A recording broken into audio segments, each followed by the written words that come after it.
После ареста родителей детей из уйгурских семей направляют в закрытые школы с заборами из колючей проволоки, в которой им запрещают говорить на родном языке. Ранее Bitterwinter подтвердила и обнародовала факт ареста миллионов мусульман, принудительного изучения китайского языка и коммунистической идеологии в лагерях политического перевоспитания в Восточном Туркестане. Так же, как и взрослые, дети вынуждены изучать язык и культуру ханьцев. Вместе с праздничными мероприятиями в честь Навруза по всему миру продолжается ознакомление людей с уйгурской культурой. Уйгурская диаспора организовала различные фестивали по случаю Навруза в Мюнхене и Стамбуле. С другой стороны, глава движения «Новое поколение Восточного Туркестана» Абдусалам Теклимакан осветил вопрос Восточного Туркестана на конференции под названием «Стань надеждой человечества», организованная в городе Султан-Гази.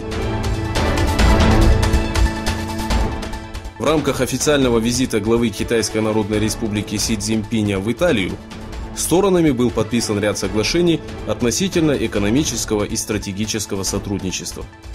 Вопреки позиции США и Евросоюза, правительство Италии поддержало проект «Единый пояс, единый путь» и подписало с Пекином соглашение о сотрудничестве.